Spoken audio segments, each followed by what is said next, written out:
Bem, eu quero fazer uma explicação aqui. Vocês sabem que o padre fala bastante, né? Mas quero colocar um contexto histórico também, então quero dividir em 3 partes, tá? Primeira parte, um contexto histórico sobre a Basílica de Latrão, depois a gente entra no Evangelho.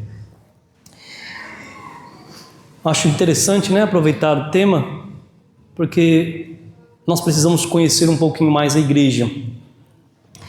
Bem, então nós celebramos a dedicação da Basílica de Latrão. Eu tive a graça esse ano de estar lá, né? Primeira vez que eu estive na Basílica de Latrão na minha vida. E, de fato, é uma igreja lindíssima, igreja monumental, assim, né? E quando nós celebramos esta festa, nós celebramos a Basílica de Latrão como a mãe de todas as igrejas. Por quê? Vamos entender o que acontece. Até o ano de 318, ser cristão, depois de Jesus Cristo, até o ano 318, ser cristão era ser perseguido, porque a igreja vivia em perseguição. Você não podia. Ser cristão era o mesmo que ser um criminoso. O cristão nascia naquela época, ele nascia de fato para morrer por Deus. Ele nascia de fato para morrer pela igreja. Pois ou ele conhecia a Deus, ou ele se entregava aos cultos pagãos. Era assim. Para vocês terem uma ideia, os cristãos naquela época morriam de diversas formas. Eles eram torturados e martirizados. Foram crucificados, jogados entre as feras, e era um espetáculo, né? Como se fosse um estádio, assim, jogavam os cristãos na arena, soltavam as feras para devorá-los, e todo mundo assistia aquilo ali e se alegrava com aquilo, como se fossem criminosos. Eram queimados vivos, enforcados, arrancavam-lhe os membros do corpo, decapitação, degolados, jogados vivos, amarrados no mar, uma pedra jogada no mar, apedrejado, esfolado, tanto que tem vários milagres. Por exemplo, tem um milagre, eu não me lembro qual o santo mártir que foi uma vez jogado no mar, amarrado numa pedra, só que ele não morreu, ficou lá, de repente ele está vivo.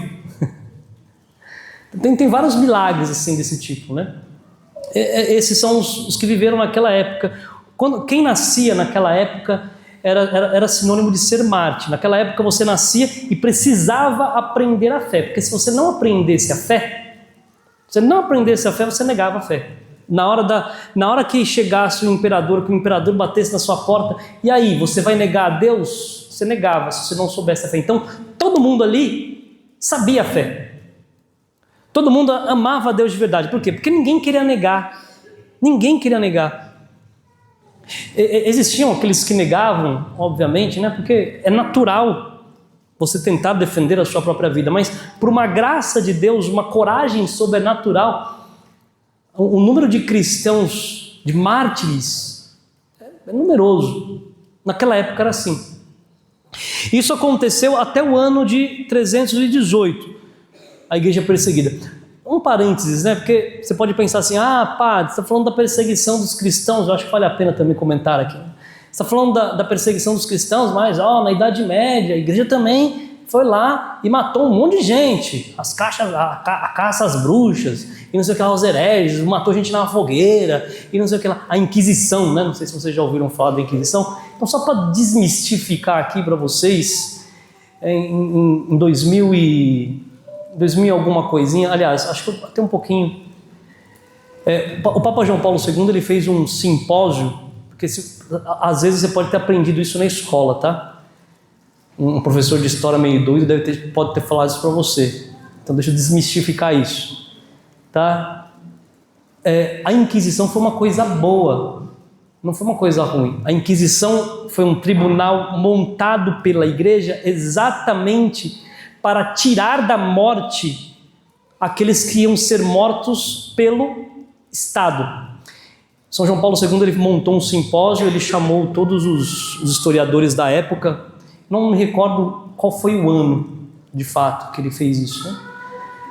Mas ele fez para pedir perdão, para dar um fim nisso, de uma vez por todas nessa discussão, e chamou os mais renomados, nem católicos eles eram, assim, foi uma coisa muito bonita que depois eles atestaram que de fato a Inquisição, nós não tivemos, acho que o número de mortos na mão de algum padre, acho que não passou de uma dezena, assim, não teve a chacina que dizem que não sei o que. Então a Inquisição, aquilo que pintam da Inquisição, do tribunal, da Inquisição eclesiástica é uma farsa contra a igreja, tá certo? Só para nós entendermos aqui.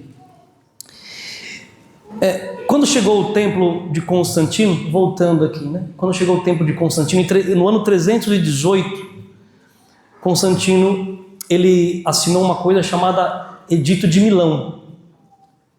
Ele permitiu que a igreja ela se espalhasse, né? Ela permitiu que a fé pudesse ser expressa, a fé católica, a fé cristã, a fé em Cristo. Muitas coisas provavelmente ali moveram o coração de Constantino, né?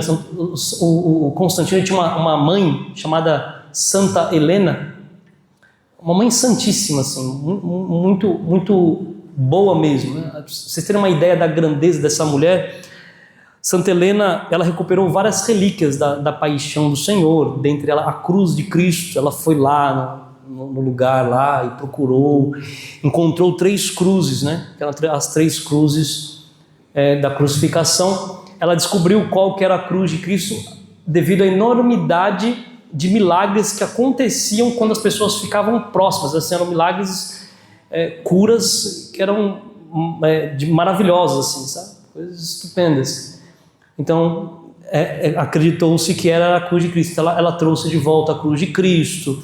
Outras coisas, né? O Santo Sepulcro foi ela que recuperou. Os cravos de Nosso Senhor Jesus Cristo foi ela que recuperou. A manjedoura. Tem uma escada que ela recuperou também, escada santa.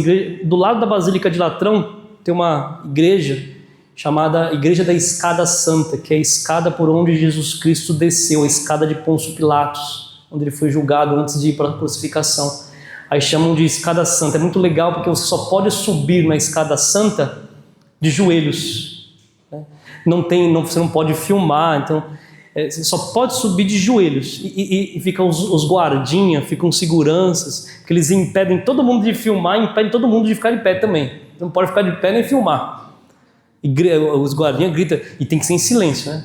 Falou alguma coisa, fica aquele silêncio assim na igreja.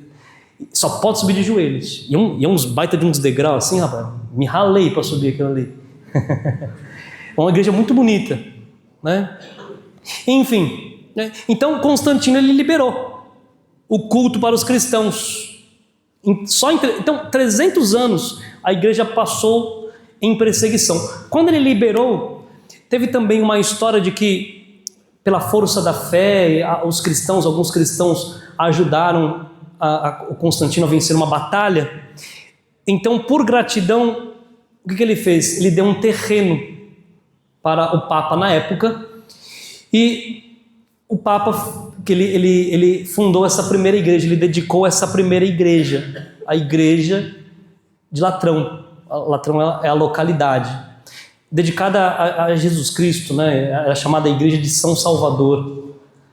Depois, muito tempo depois, São Silvestre, se eu não me engano, dedicou a igreja, numa das reconstruções dela, dedicou a igreja a São João Evangelista e São João Batista, né? Aí, então, por isso que ela é chamada Igreja de São João de Latrão, dedicada aos santos, mas também a localidade dela, né? Então, ela foi reconstruída várias vezes, enfim, né? É uma história muito bonita, mas ela foi a primeira igreja, a nossa primeira igreja foi a dedicação da Basílica de Latrão. Pra vocês terem uma ideia, antes nós temos a Basílica de São Pedro, né, que todo mundo, o Papa aparece e tal, tudo mais lá, mas antes não era lá. A igreja ficou em 1000 anos, a sede do Papa, a casa do Papa era na Basílica de Latrão. Então, durante 1000 anos, até que teve um papa que ficou meio vendido com o rei da França, aí o que ele fez? Ele saiu de Roma e foi para a França. Muito interessante essa história. Aí, por causa dele, a igreja ficou 70 anos na França e saiu de Roma. Até que ele encontrou, aliás, São Gregório, aliás, eu não sei se ele é santo, né? Mas Gregório XI, ele encontrou com Santa Catarina de Sena na curva, e Santa Catarina de Sena olhou para ele: honre suas calças. Era o Papa, né? Uma mulher analfabeta falando para o Papa: honre suas calças e volte para Roma. Ele voltou na hora. Na hora. E aí depois de 70 anos a igreja voltou. Quando ele chegou lá na Basílica de Latrão, o que aconteceu? Só tinha gado pastando, um mato crescido, tinha gente morando dentro da basílica, altar profanado. Por quê? 70 anos a igreja estava em ruínas. Aí depois foi reconstruída, mas aí depois reconstruíram e construíram um local ali, a igreja dedicada a São Pedro, né? Essa história da Basílica de Latrão, por isso que nós celebramos ela, a dedicação dela como igreja mãe, a primeira igreja. Celebrando ela, nós celebramos a igreja como um todo, né? A fundação da igreja como um todo.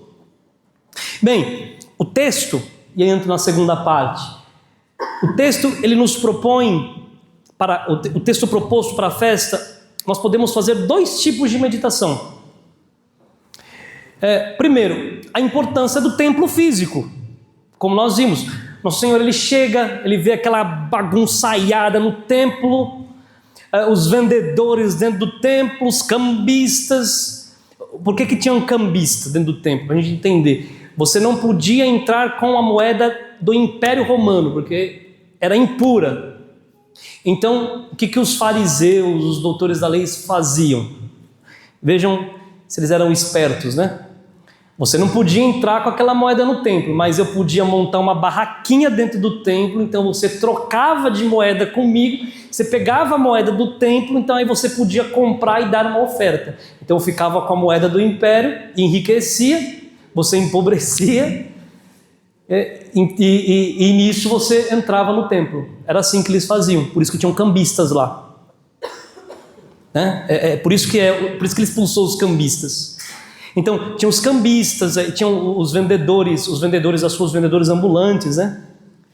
Você vai em alguns santuários, tipo o santuário de Aparecida, você vê aquelas coisas também, né?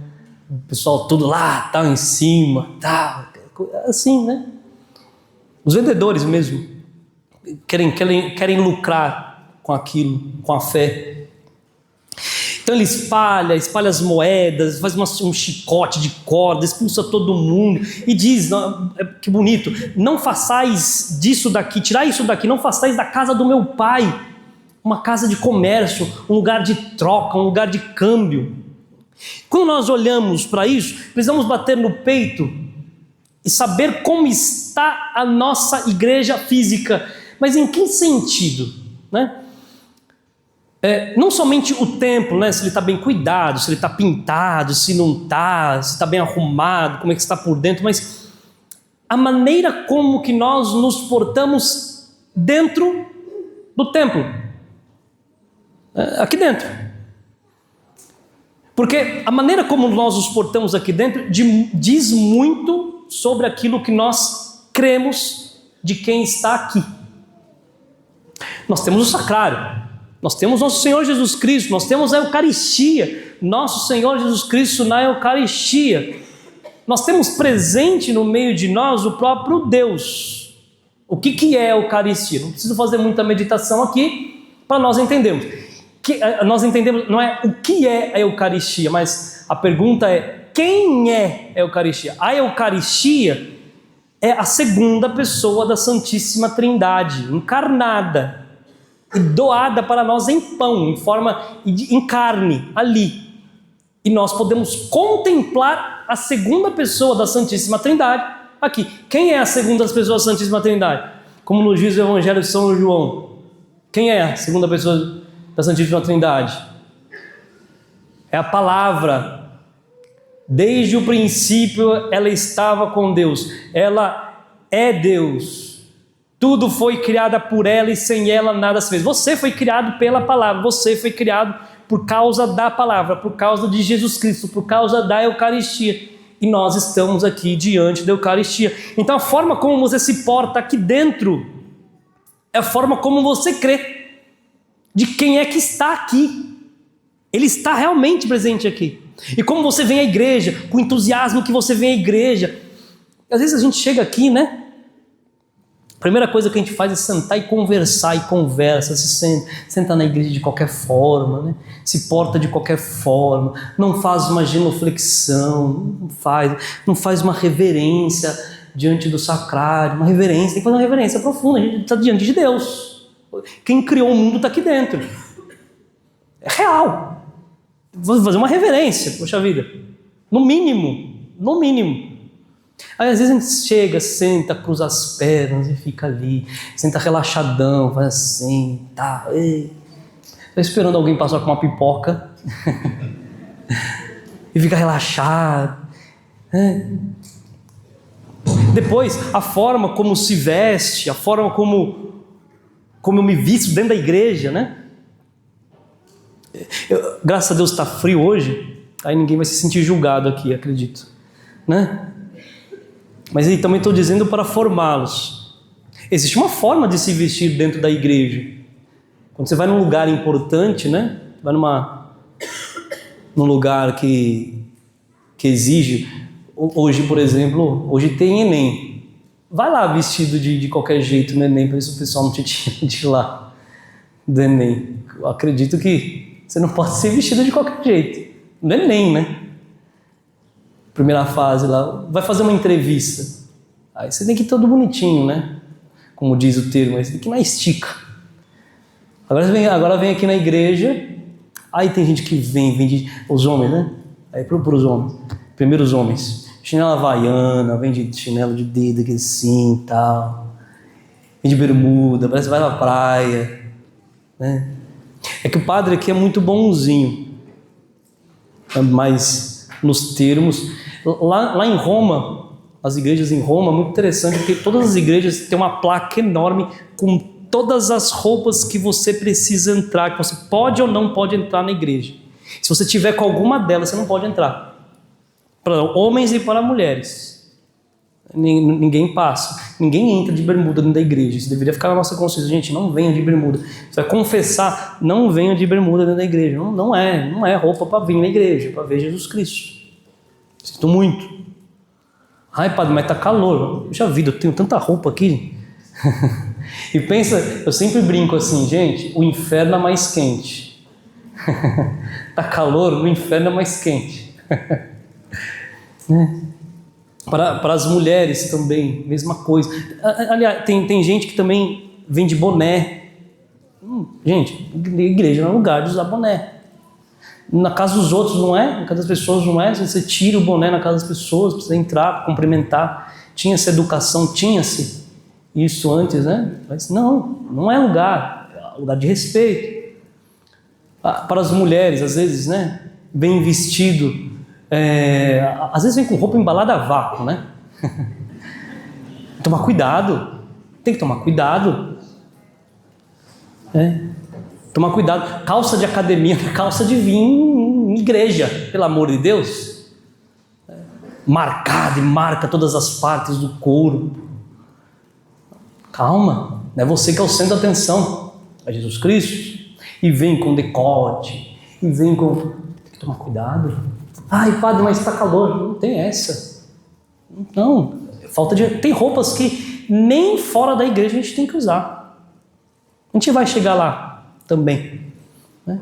A forma como você comunga, você vem, recebe Jesus Cristo na hora da comunhão, como você faz ação de graças. Nós temos que aprender a perder tempo com o nosso Senhor, depois de comungar, na adoração, aprender a comungar bem, a adorar Jesus, o Santíssimo Sacramento. Nós temos que aprender, temos que ter zelo. O zelo pela tua casa me consumirá. Zelo pelas coisas sagradas. Temos que ter zelo pela fé, zelo pelo evangelho, zelo pela evangelização, zelo pela oração. Nós temos que ter zelo. Zelos pelas coisas de Deus. Temos que ter zelo. Zelo por aquilo que é matéria sagrada. Zelo. Depois, uma segunda meditação que nós podemos fazer aqui, é aquilo que nosso Senhor ele diz, né? Ele diz, olha, destruí este templo e em 3 dias eu levantarei. Ah, mas 46 anos foram precisos para a construção deste templo. E Jesus ele diz, ele está dizendo, aliás, ele não diz, né? Mas São João ele coloca, Jesus estava falando do templo do seu corpo. Depois, na segunda leitura de hoje, nós escutamos São Paulo dizendo, de fato ninguém pode colocar outro alicerce diferente do que aí está, Jesus Cristo. Acaso não sabeis que sois santuário de Deus e que o Espírito de Deus mora em vós?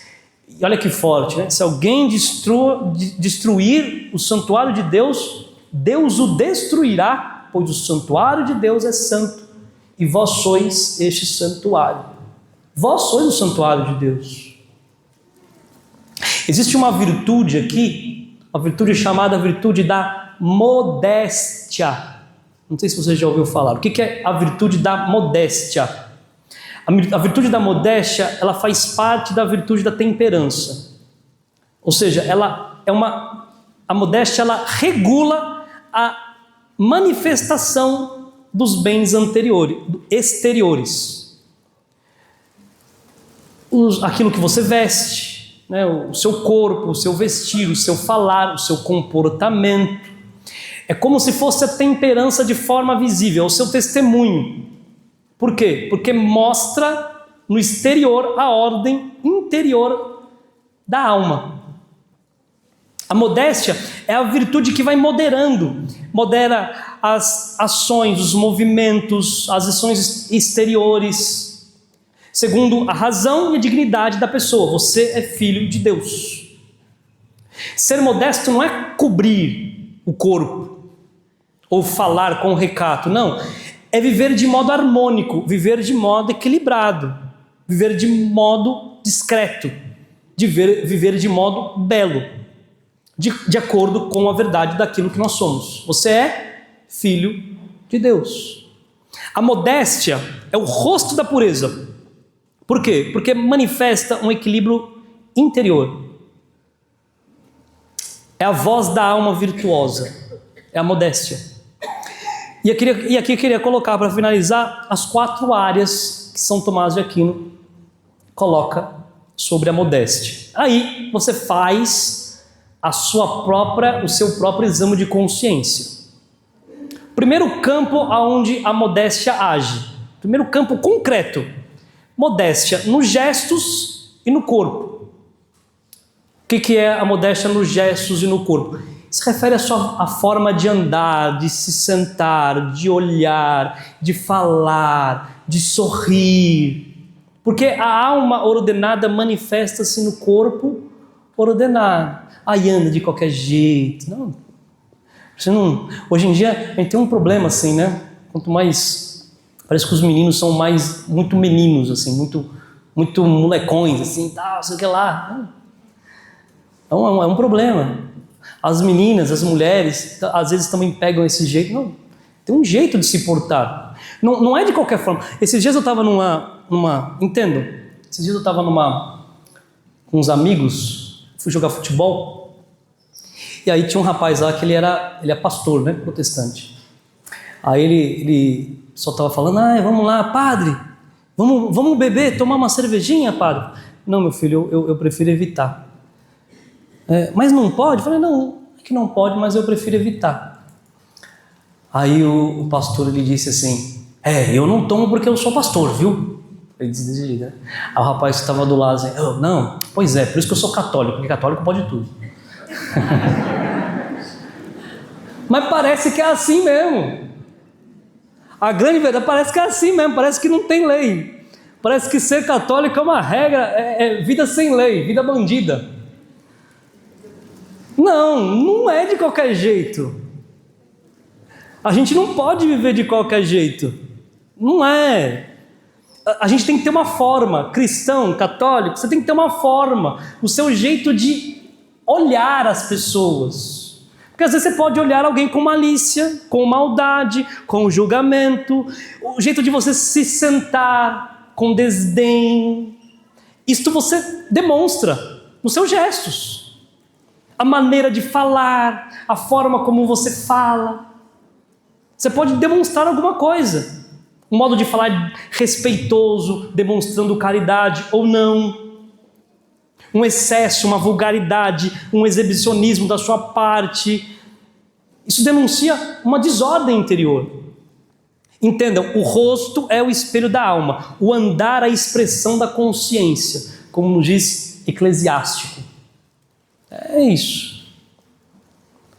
Depois, segundo campo, a modéstia no vestir. E aqui está um dos aspectos mais visíveis. Entendam, a roupa não é somente uma cobertura do corpo, mas é uma linguagem moral e espiritual. Ah, padre, Deus vê meu coração, não importa aquilo que eu estou vestindo. Eu não sou Deus, eu não vejo o seu coração, eu vejo o que você está vestindo, porque eu não sou Deus. Sinto muito. As pessoas, elas não são Deus. Deus vê seu coração. Espero que veja, espero que seja diferente do que eu estou vendo. Ai, padre, mas como a gente não pode julgar? Não pode julgar. Entendam que existe uma diferença entre julgamento e condenação. Julgar é próprio da ação humana. Quando você vê algo errado, automaticamente você julga que está errado. Existem algumas formas de se vestir que não condiz com a vida cristã, que não condiz com a vida católica, com quem acredita em Deus. É a realidade. Não tem como. É real. Nós precisamos entender aqui, porque senão vira uma bagunça. Pode tudo. Não pode tudo. Irmãos, não pode tudo. A gente não pode... Temos que evitar o luxo exagerado. Nós não precisamos ser luxentos, né? Demonstrar todas as coisas e tal. Demonstrar poder, olha só. Porque hoje a moda parece... A moda, o feio ficou bonito. É assim, né? Parece que é bonito ser feio. Uma coisa assim, não importa se é bonito, se é belo, se está organizado, se está... Não, se é caro... eu posso usar. O negócio é o valor. É o quanto custa. Aí bota aquele óculos que não sabe a cor na testa, que é assim. E bota um brincão aqui assim e tal. E bota aquela bermudona, aquela roupa de marca assim. Tá tudo colorido, né? Mas então temos que tomar cuidado. Isso não é um modo de se portar cristão.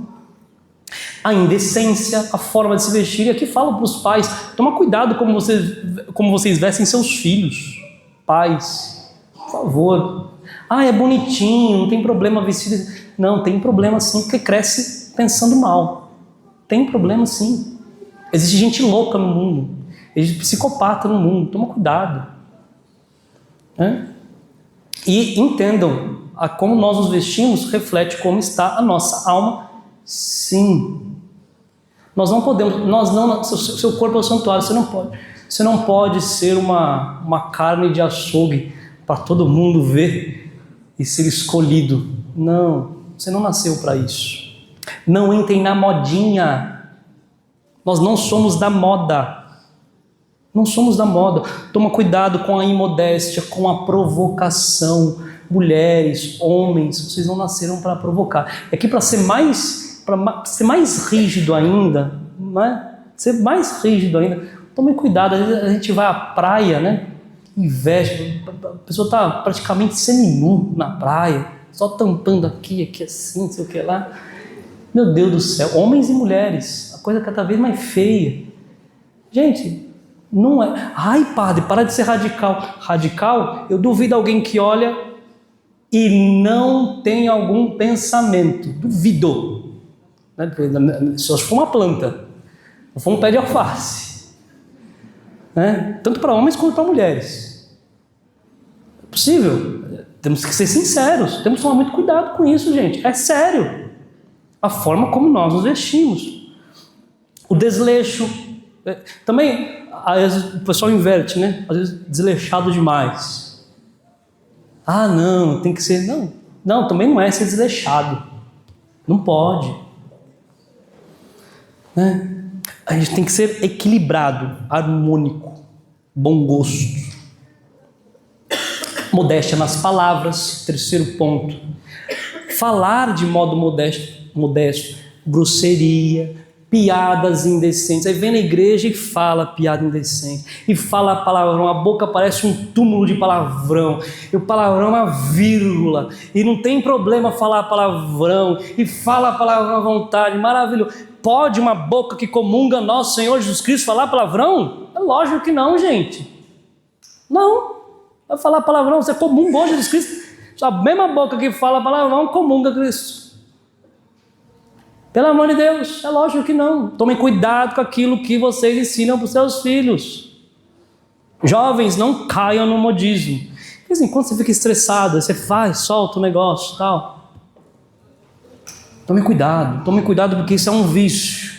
Tomem cuidado com as piadas, com o tom provocativo, como você fala, com a autoexaltação e gosta de falar de si. A pessoa modesta fala com doçura, com sobriedade, guarda a verdade, guarda o respeito. É isso. Temos que guardar o templo da nossa alma, o templo do nosso coração, isso é o templo do Senhor.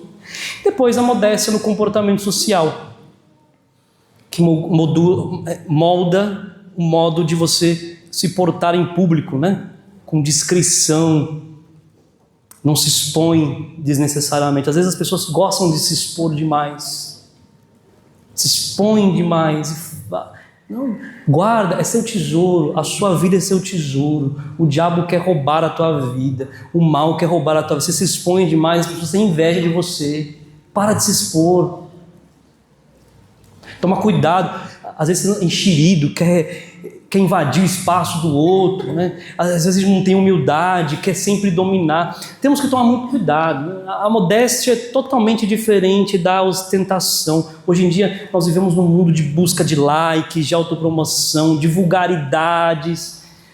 Nós estamos na contramão. Ser católico, ser santo é ir totalmente na contramão do mundo. Isto é ser santo, ser católico. É ir na contramão.